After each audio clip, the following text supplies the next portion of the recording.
What is up, racers, and welcome back to another episode of our F1 2021 My Team Career Mode, episode number 2 today for the Spanish Grand Prix. If you missed our previous video at the Bahrain Grand Prix, then be sure to check that one out. A roller coaster event of a race, full of ups and downs, starting the weekend on a high, and then ending low, with a spin, of all things. But we got to put that behind us now, and we're going to focus on Spain, a track that is usually the testing ground for F1 cars, and usually the result you get in that is representative of your results for the rest of the season. So I have high hopes. But anyway, here we are. We're organizing our activity timeline for the race weekend, and we're going to invest in a quality control upgrade to our chassis department. So that way when we put chassis upgrades on the car, there will be less chance to fail. And we're going to invest in a minor engine power upgrade. Our engine is already very good. The Honda engine is very good. I guess technically a Toyota engine is still very good, but we can always use a little more power. And we're going to get a durability upgrade for the gearbox because, I mean, now that there are random faults, things are going to happen. But we got a personnel department. The personnel department has asked us to deal with this. We have a couple of options here. Take your time. What you decide to do will have consequences. All right, and so here we are, the new department events. So now more than ever, we're going to feel like the real team owner with our staff approaching us with certain dilemmas that have popped up. And here's one where our second driver, Sato, has been on a simulator recently, and they want to know what they should prioritize, pace or awareness. And I'm going to go with pace, because you always could use a little more speed. Awareness is basically just for like knowing where you are and situationally and knowing like the less frequency to get into crashes, basically. But pace, you always can use some pace. Anyways, our rear downforce upgrade fails, so we have to reinvest in that, which kind of sucks. But as we advance to the activity timeline, we have a lot of activities to go through. And it's a season break coming up, because technically in the actual 2021 calendar, there are 2 races in between Bahrain and Spain, which would be Imola in Italy and Portimao in Portugal. But because they were such late additions to the calendar for this year, Codemasters hasn't made it yet. It will come, but we just have to wait a little longer. Both our downforce upgrades come in on time, so we're able to balance out the downforce by purchasing another minor rear downforce upgrade. And as we advance the timeline, here we are, we're heading towards the Spanish Grand Prix now. We passed the season break, and our durability upgrade comes in successfully, but unfortunately the same can't be said for our engine power, so we will have to reinvest in that. So as you can see, there are disappointments, and in the early stages of our career mode, more upgrades will fail in comparison to succeeding, but that's just part of the thing. But we have another department event, a powertrain department event. How do you want us to deal with this one? So now, if you just take time to read what's on the screen, Sato the powertrain department wants Sato to be in more meetings. But while it will increase morale if we tell Sato to attend these meetings, it will lower his experience because that's less time spent on the simulator. So what do? I'm going to tell Sato to attend the meetings because, I'll be honest, I don't think Sato is going to stick around for more than one season. Thanks for handling that. And at this stage, we need to focus all our attention on the car. And so we're just going to do whatever will benefit the team, the department, and not so much the driver. But anyway, here we are into the Spanish Grand Prix. And it looks like it's going to be a dry weekend. Overcast qualifying, but dry race. So let's get this done. And just to give you an idea where we stand after the long break, we're still the 4th worst team, which is basically where we were last race. And it's representative in our practice results, as Sato actually does better than us. That being said, he was on the softs, but seeing the two of us so close together after first practice kind of gives me an idea that this is where our car is, which is not good signs, considering, like I said, this is the testing track for Formula 1. We get P14 in practice 2. Sato stays in 17th, but in practice 3, that little glimmer of hope is eradicated as we find ourselves exactly where we are, this time on the same compound. So not only are we slower than Sato, but we're one of the slowest cars on the field, which is going to make qualifying a real mess. But we'll have to wait and see what actually happens, so let's just jump into qualifying.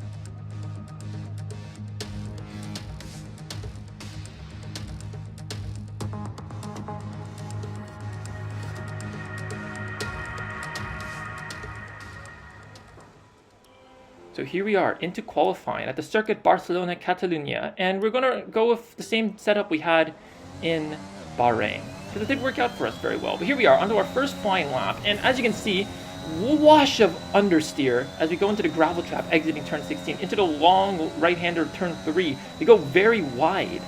Not our intention, but you're going wide. That's a plane in the background flying over my house. Yeah, not fun. Sorry, apologies. Oh, as we almost lose the back end with oversteer through turn 12, I believe. Sorry about the poor audio quality. My microphone, the one I usually use, is broken, so I am using my laptop's microphone, which means that surrounding sound will get registered in my recordings. So apologies about that. Hoping to get it fixed soon. But anyway, terrible time by us. Tons of mistakes. And I think it all comes down to that final chicane. I hate that final chicane. But anyway, we're going to go for a second flying lap, and it turns out to be our best lap, which doesn't really fill me with much confidence, but we're just going to give you a full rundown of the lap. Down the long start-finish straight into turn 1, the best possible spot for overtaking the slipstream is amazing, especially with DRS. Through the fast chicane of turns 1 and 2, into the long right-hander of turn 3. Unless you're Charles Leclerc or Fernando Alonso, you're not going to be looking to make overtakes there. Into the braking zone of turn 4, which you have to be very careful. You have to go wide to prepare yourself for the downhill left-hander of turn 5.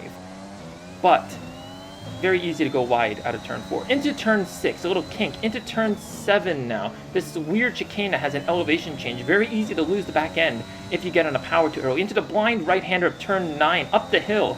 Into the second DRS zone. Not very helpful DRS zone. We are down at the moment, but we're going to make up all our time in the third sector. We get ready for the hairpin. This is the track layout before the changes they made to turn 10, which indifferent about. Here we are into turn 12 now, heading towards turn 13 and into the final chicane of Spain, the most infamous and terrible chicane. I just can't nail the chicane down. The quick, it's so close together, so tight, and you lose so much time and speed. But our run through that chicane was so much better than our previous runs, and we're up by a full second, and we get into P13, and we drop down to P15. Sato has a dismal time, almost more than 5/10 behind us. So while we did make it out of Q1, considering that we were in the top 10 after Q1 in Bahrain. It is a little dismal. Although that being said, Bahrain is one of my best tracks. Spain, it was iffy about. I had a pretty good recovery drive, pretty good drive in F1 2020, but 2021 is a different beast. But here we are, into our first flying lap of Q2, and once again, I just too heavy on the throttle into turn 3. I ride the AstroTurf, and it really unsettles it. Into turns 7 and 8, and I lose the back end. See what I mean? When you get out on the power out of turn 7, you can really compromise your entry. Into turn 10, and I'm overdriving the car at this point. I really want to get a good lap, and I go too deep. And the chicane, well, I'll go wide out of turn 15. I would not be down. I'm sorry, I would be down if they burned that chicane. We're 2 seconds down. That being said, we are on a scrubbed set of soft compound tires, so can't take that for a representative, but we're a full... Wow, we're 2 seconds behind Gasly, our main, the time we need to beat in order to get into out of Q2. But our run through the turn 3 is very good. Into turn 9, the blind right-hander, we go way too wide onto the gravel and we lose all the good time we have. But we're up by 8/10 at the end of the session. We're gonna go. Oh no, Oh hey Gasly, our main competitor, but we ruined his lap. And as you see, there's 15 seconds left in the session, so we need to get out if we want to get a good time. If I can drive the same way I just did, because we were up by 8/10, and I think we can get out of Q2 if we get a good time in. But oh my god, Yep, that just happened. Grass, spin, no traction. Anyway, we're out of the session. We're out of qualifying too. Down almost like 2 seconds to Pierre Gasly, who still managed to keep his time. So in the end, not very good, and Spain, very hard to overtake around here. Tends to be a very processional race, but if you remember again, F1 2020, we had a very good race here, and I'm hoping we can capitalize on that heading into the race itself. Let's do it. Welcome along then to what promises to be another fascinating Spanish Grand Prix, a race which saw Max Verstappen win on his first ever appearance with the Red Bull team in 2016. This after the dramatic coming together of Lewis Hamilton and Nico Rosberg on the first lap. Will we see more moments for the scrapbook here today? The Circuit de Barcelona-Catalunya, a track that will certainly force the drivers to push themselves. It consists of a very impressive main straight going into turn 1. It's a straight that also offers a DRS zone, so it's likely to be a hot spot for overtakes. With the race minutes away from starting, here's what today's grid rundown looks like. Good job yesterday from Valtteri Bottas. The Finn starts from pole position, and Lewis Hamilton completes the front row. Looking at the rest of today's grid, we have Verstappen, Norris, Charles Leclerc and Ricciardo, Sainz, Gasly, Stroll and Yuki Tsunoda, Vettel, Fernando Alonso, Esteban Ocon and Perez, Raikkonen, the engineer, Mick Schumacher and Antonio Giovinazzi, Russell, Sato, Mazepin and Nicholas Latifi. And with preparations almost complete, let's head down to the track. Alright, and here we are. And no pre-race call from Jeff. Probably not very happy considering our result from the last race, but we move on. Anyway, it's going to be a standard one-stop, set of medium tires to a set of hard tires, hoping they maybe overcut some of the lead drivers, but we just gotta hope at this point. We have to try anything. Here we go. The 5 red lights for the second race of the season, the Spanish Grand Prix.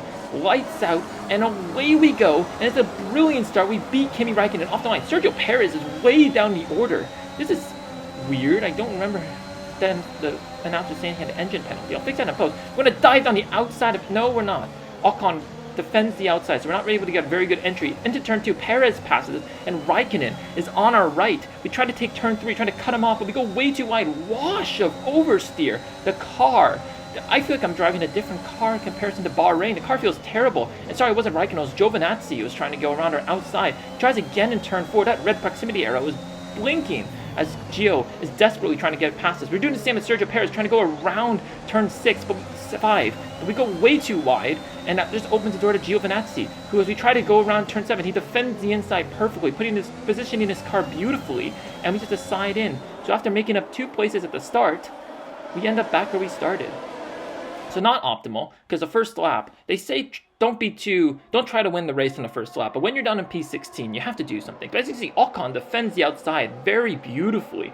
That being said, he's going side by side of his teammate. There's not much space, but as you can see, here was the problem. If I had more, I didn't have enough space to make the move on Perez, and I went on the throttle a little too early, and if I hadn't let off, it would have gone off, which unfortunately just left the door for Gio. And Kimi Raikkonen is actually getting on the action as well after a dismal start. And you can see here, from Gio's perspective, wow.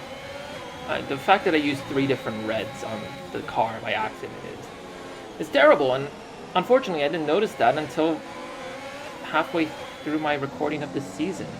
Anyway, we're trying to stay in DRS range of Giovinazzi because our car is better, so we can stay, but we slide out of turn 15, and the gap is increasing.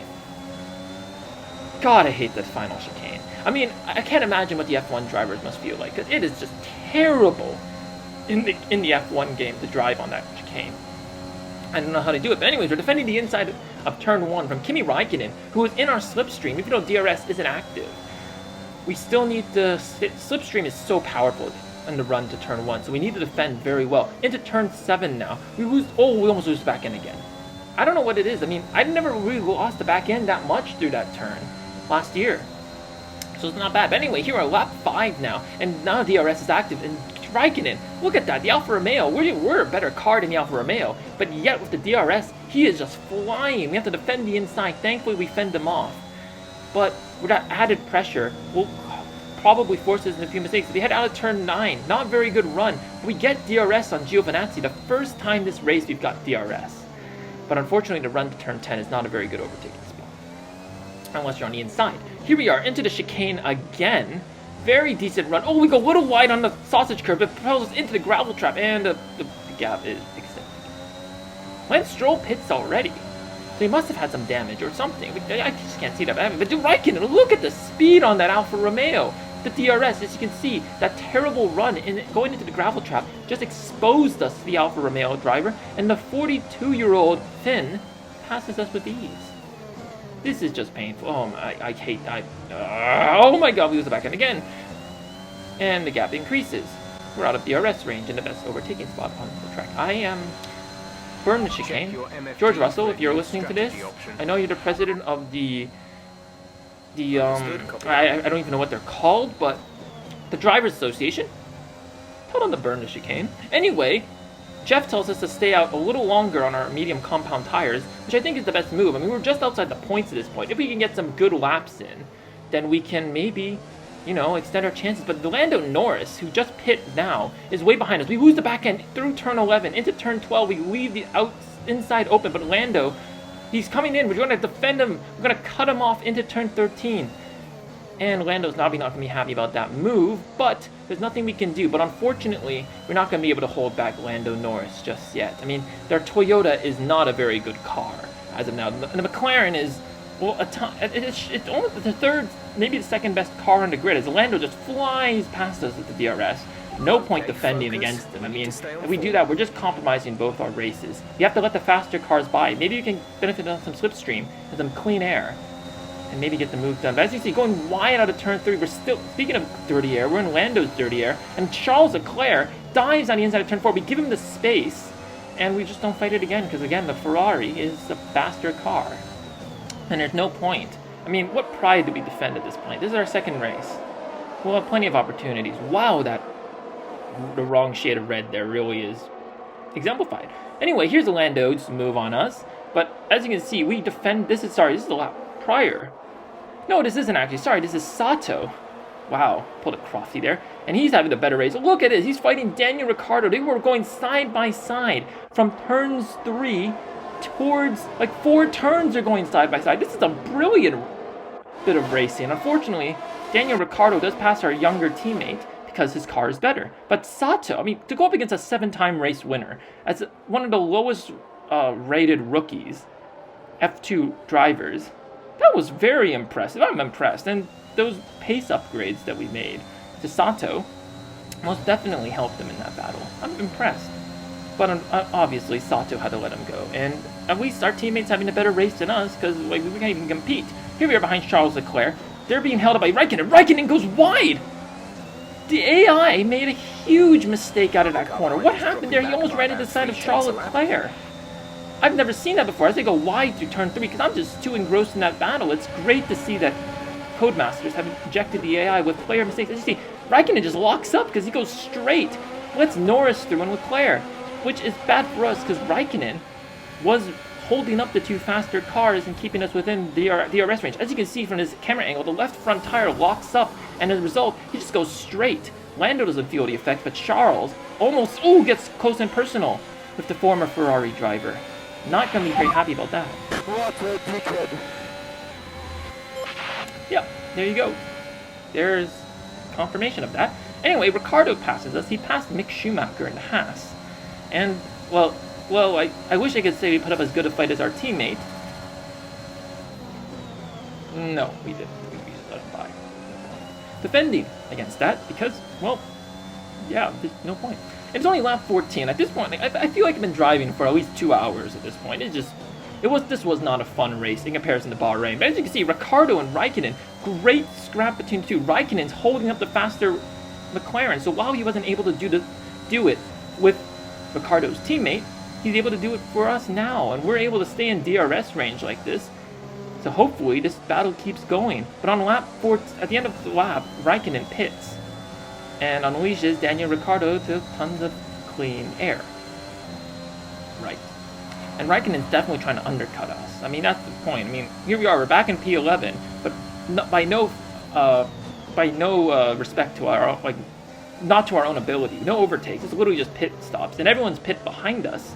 So that means we're just going to have to firm it out because we know we're going to have to pit soon. And Gio hits again. So while we are in the points now, Ricciardo is unleashed the clean air, and we're just not going to be able to keep up with him. And our pit window's open, so this brief stint into the points is useless. There's no point. And we're going to pit now, because those hard tires are going to take a long time to heat up, and, well, we're just going to have to firm it. We're going to see what we can do. Here we go, into the pit lane. Hopefully the boys give us a good stop, so that way we don't get undercut by Kimi Raikkonen. Because keep in mind, while we may not be able to score points, the where we finished will be instrumental to our Constructors' Championship standings. And we're fighting Alfa Romeo right now in the Constructors. Here we go from the boys, 2.5 pit stop. Kind of slow, but average pit stop length. And this is all on me. I forgot to... I didn't realize my pit box was so close to the end of the pit lane, so I was slow on my pit limiter. So while Gio passed us, we overcut Raikkonen, which is good. because then we don't have to fight. Now we just have to worry about Giovinazzi. Unfortunately, the Italian driver looks as though he's going to be hard to catch, especially because of this stupid final chicane. Max Verstappen, DNFs. Wow, so Red Bull already facing reliability issues in the second race of the season. That's kind of disappointing. But here's Carlos Sainz out of the pit lane. He's going to get hard tires. We're going to take advantage of the cold hards round the outside of turn 1. This is the first overtake we've had on track.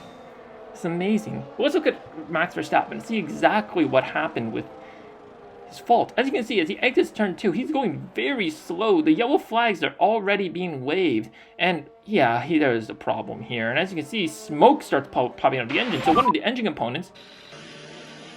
So the engine is hot, mate. What a joke. Mode 6. Yep, so... yeah, one of his engine components just blew up. So not very good by him. But here we go, Carlos Sainz now. Now his hard compound tires have weathered in. But here we are, Stroll's coming on pit lane. We're going to go 3 wide into turn 1. We're going to go around the outside of Carlos Sainz. Again, we keep the DRS open for a little more power. Keep it within track limits. And we pass not only Sainz, but the racing point of Lance Stroll. Amazing. Like, this is great. Look at this replay. You can see Carlos Sainz with the DRS through the middle of Stroll exiting the pit lane. But we just, oh, that was beautiful. We've embarrassed Sainz twice. And look at Stroll's perspective as he exits the pit lane. To his surprise, he's fighting 2 cars immediately. You can see him swerving out of the way because he could have made contact with Carlos Sainz. Unfortunately, Stroll with the medium compound and the faster Aston Martin Try to stay with him, he might make a mistake. We could still regain the position. passes us. And Jeff, what are you talking about? We're in a Toyota. Our Toyota is not going to keep up with an Aston Martin anywhere. But here we are. Carlos Sainz is right behind us, right up our rear wing. He's going to get DRS. No point fighting this, I think. I mean, we kept him behind for well enough, but there's nothing more we can do now. As we go into the corner, Sainz locks up! Wow! The AI in this year's game are making way more player-like mistakes. This is great. I love this. Like, as you can see, that just shows an overtake isn't quite done. You have to still stay in the lead out of the braking zone. And again, like Kimi, he locks up his front left. And there's just nothing more he can do there. And Carlos should have gotten the move done. I mean, we gave him the room. He's on the better tires. And that's not going to help his confidence. That's 3 times we've embarrassed the new Ferrari driver. And we give him a bit of contact. It's a good measure. Sorry, guys. He's not a very happy Spaniard, that man. But, unfortunately, Carlos is going to try again towards turn 10 now. We defend the inside of turn 10. We brake late into the corner, take the apex beautifully. And now Gasly's alongside him, which is not going to help Carlos Sainz anyway. Yellow flags behind us. Someone's off. Someone's off behind us. Who could that be? I think it was Pierre Gasly. Because he's dropped out of the standings. Let's see exactly what happens. He opens the DRS. He's in on this party. As Sainz is way too occupied with me that he doesn't see Gasly go up the inside. But into turn 11, he rides the curb too much. He loses the back end through the curb. So just as I was going on about AI mistakes, this is... wow, I mean, this is great work by Codemasters. I love how the AI is more realistic that way, because usually the AI are so perfect that you have to drive as perfectly as them, but seeing them make mistakes gives us opportunities. Takes out the bollard, and he's way down the order. This is not going to help Gasly at all. No way. Oh!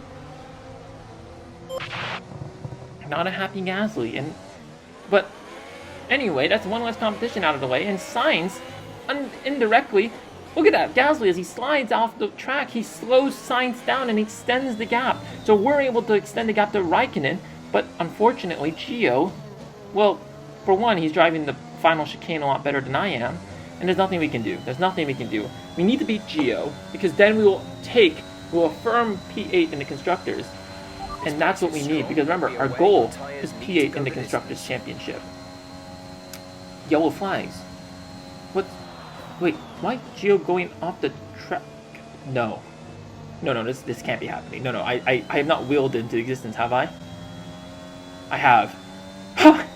Gio's out of the session.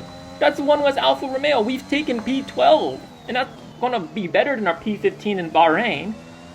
We're going to take P8 in the Constructors, so we're going to meet our sponsor goal way early, and we're going to have a good spot, because I can't see the Alfa Romeos going higher than 12.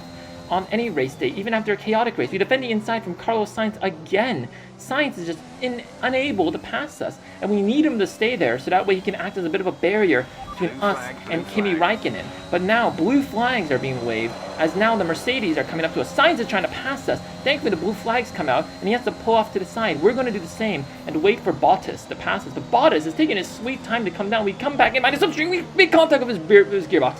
No front wing damage, but that mistake caused us to lose the position to Sainz, and now you have to do blue flag procedures with Hamilton, and that's our fight with Sainz done. But now we have to defend for our lives against Kimi Räikkönen. We're going to defend the outside this time, and we're going to break later than Kimi. And we're keep in mind, this is for P8 in the constructors, because unless we do, like if Kimi finishes higher than us, we'll need to get a point. We are into the final chicane. 2 laps left. Why is it dramatic? Oh my god. I'm so done. Burn the chicane. Ugh.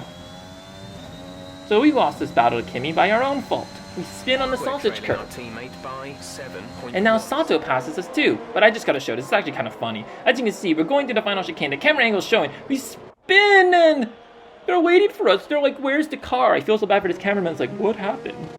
But as you can see, through our mistake, let's just show this here. I go a little too deep into the corner. We ride the sausage curve both ways. Our right tires graze it, and that just sends the rear end into a spin. Nothing more to say.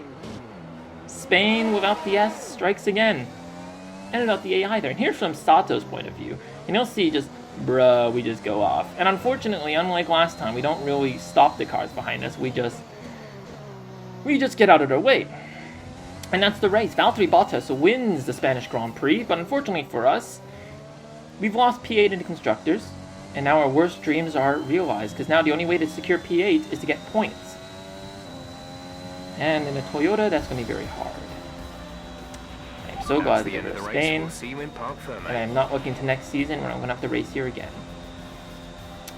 Not a very good first 2 races for Toyota, so unfortunately, the narrative of Toyota racing looks to be continuing just as it did in the beginning. They've done it then. A spectacular victory here in Spain and a massive confidence boost going into the next race. Talk to me, Ant. What was it that set them apart from the competition today? Well, I think it was clear what the main contributing factor out on the track was today: speed. I know it sounds like an obvious thing to say, Crofty, but fast cars win races, and we saw that today with our winner. And I can see the drivers starting to approach the podium for the victory celebrations. A real team victory today. Everybody played their part. Congratulations then to Mercedes, your race winners today. So in the end, Mercedes won 2 again. So this is not very realistic, I have to say. I mean, Bottas hasn't even won a race yet in actual 2021. And he's staying on top of the podium in the second race. Perez actually does very well for Red Bull. While Max was out of the race, he picks up the pieces and takes P3. Sato, in all fairness, Sato did have a good race. Went from P20 to P14. That being said, a lot of it was 2 of them were due to DNFs, and 1 was his teammate giving him a little bit of leeway. But it's extremely disappointing. As you can see, Kimi Räikkönen finishes in P13, which is 2 places higher than where we finished in Bahrain, which means that he is ahead of us in the Drivers' Championship. We dropped down to P18 actually. Sato's ahead of us in the Drivers' Championship. That's embarrassing. As you can see, Alfa Romeo passes us for P8, which is not good because our sponsor goal, if you keep in mind, is for P8. So we've got to get this done. We have got to really score points if we hope to retain any hope for Toyota Racing's campaign in Formula 1 again. But that was the race. Thank you so much for joining me today. If you liked the video, make sure you leave a like on the video, subscribe to the channel if you're new, keep up to date as we journey with Toyota to F1 dominance. And it looks like it's going to be a long one. Thank you for joining me today. Remember, I'm the ISO Racer, and life's a marathon, not a sprint.